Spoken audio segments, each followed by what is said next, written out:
Nous sommes en Angleterre dans les années 80. Imagine une femme qui élève seule son bébé, qui vit grâce aux aides sociales et qui écrit dans les cafés parce qu'elle n'a même pas assez d'argent pour se chauffer. Elle envoie son livre à des éditeurs en espérant que quelqu'un accepte de le lire, mais aucun éditeur aime ce qu'elle écrit. Elle n'a pas essayé une fois, pas deux fois, pas trois fois, pas quatre fois, elle a essayé 12 fois. 12 fois où on lui a expliqué que son histoire ne marchera jamais. Beaucoup auraient abandonné à ce moment-là. Pourtant, quelques années plus tard, cette même histoire va devenir l'une des plus grandes sagas de l'histoire. Plus de 6 millions de livres vendus et plus de 9 milliards de dollars générés au cinéma. Cette femme s'appelle J.K. Rowling. Alors comment une mère célibataire sans argent, dont le livre a été refusé plus de 12 fois, a-t-elle réussi à créer l'univers Harry Potter? C'est l'histoire de J.K. Rowling. Tout commence en 1990, dans un train entre Manchester et Londres. Le trajet est long et le train tombe souvent en panne. J.K. Rowling regarde par la fenêtre. Et elle imagine soudain un garçon maigre avec des lunettes rondes qui découvre qu'il est un sorcier. Elle imagine ensuite une école de magie, des professeurs mystérieux, des créatures fantastiques et un monde caché derrière le monde normal. Ce garçon s'appellera Harry Potter.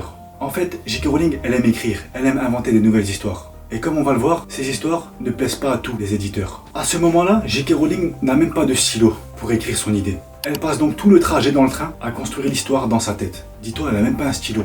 Mais pendant que cette idée prend forme, sa vie devient de plus en plus difficile. À ce moment-là, sa mère meurt après une longue maladie, ce qui la marque profondément. Ce thème de la perte et de la mort deviendra central dans l'histoire d'Harry Potter. Plus tard, J.K. Rowling part vivre au Portugal pour enseigner l'anglais. Là-bas, elle va se marier. Elle aura une fille. Puis sa situation va encore devenir très compliquée. La relation avec son mari se dégrade. Elle se dégrade tellement que J.K. Rowling dira plus tard qu'elle aura vécu une relation violente et très difficile. Le couple finit alors par se séparer.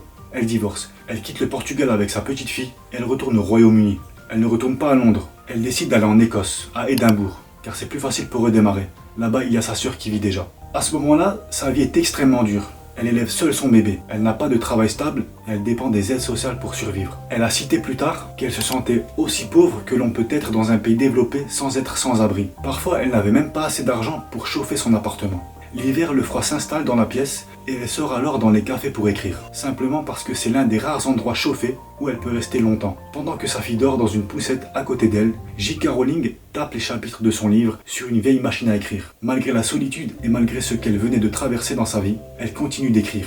Elle n'abandonne pas. C'est dans ces cafés, entre les poussettes, les tasses de café et les feuilles de papier, que l'univers de Harry Potter prend réellement forme. Après un certain temps, le manuscrit est enfin prêt. Rowling l'envoie à plusieurs maisons d'édition, mais les réponses sont toujours les mêmes. Non. Certains disent que le livre est trop long, d'autres pas pour les enfants, d'autres pensent que jamais ne liront une histoire de sorcier aussi complexe. Imagine, tu vis cette situation, ta mère meurt, tu divorces parce que tu t'es fait frapper par ton mari, tu voyages, tu vas en Écosse, mais tu n'arrêtes pas ta passion d'écrire. Alors tu te dis que si dans ta vie amoureuse ou professionnelle ça va pas, dans ta passion ça va peut-être marcher. Elle se dit donc là ça va marcher. J'ai des problèmes dans ma vie personnelle, mais là c'est sûr que ça va marcher. Et la première maison d'édition, qu'est-ce qu'elle va dire? Évidemment, non. Et là elle se dit bon c'est pas grave, le premier il a pas bien lu mon histoire, je vais aller voir un deuxième. Le deuxième, non. Et comme ça, troisième, quatrième, cinquième, sixième, septième, huitième, neuvième, dixième, onzième, douzième, il y en a même qui disent 13. Jusqu'à ce qu'un petit éditeur londonien accepte de lire le texte. En fait, il n'accepte pas vraiment, mais le directeur donne le premier chapitre à sa fille de 8 ans. Après quelques pages, elle adore, elle lui demande immédiatement la suite. Et ce directeur exécute les ordres de sa fille. C'est ce moment qui change tout. En fait, la fille, c'est un peu une gâtée pourrie, et le papa, c'est un peu un papa poule. Il obéit à sa fille. Et donc c'est ce moment qui va tout changer. L'éditeur accepte de publier le livre, mais il donne quand même un conseil à Rowling. Mais il dit à Rowling, écoute, on va publier tes livres, mais va quand même chercher du travail. Parce que ce que tu es en train de faire là, ça va pas rapporter de l'argent. Et le premier tirage est minuscule. Seulement 500 exemplaires. Personne n'imagine que ce livre va devenir un phénomène mondial. Pourtant au début, le succès est progressif. Le livre commence à être remarqué par quelques enseignants et bibliothécaires qui le recommandent aux enfants. Puis tout doucement, il remporte plusieurs prix littéraires en Grande-Bretagne, notamment des prix pour la jeunesse, ce qui attire l'attention des libraires. Et peu à peu, le bouche à oreille se met en place. Les enfants parlent du livre à leurs amis, les parents commencent à l'acheter et les ventes augmentent tout doucement. Ensuite, un événement important accélère tout. Une maison d'édition américaine achète les droits du livre pour plus de 100 000 $. Une somme énorme pour un premier roman jeunesse à l'époque. Le livre est alors publié aux États-Unis et devient rapidement populaire.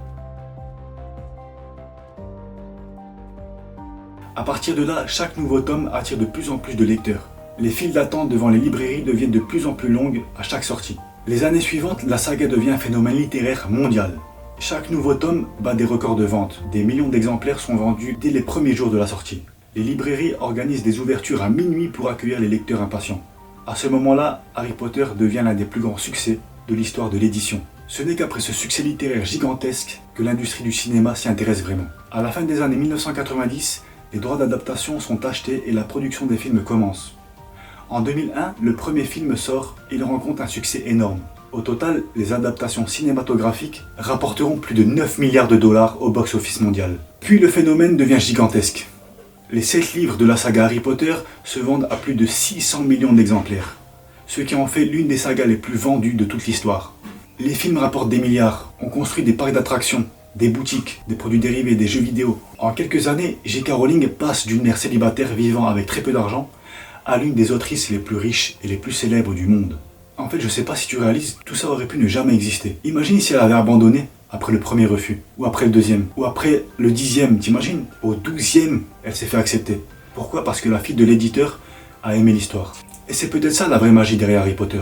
Pas les sortilèges, pas les dragons, mais la persévérance d'une femme qui a continué à écrire alors que personne ne croyait encore à son histoire. Si la persévérance porte un nom, c'est bien J.K. Rowling.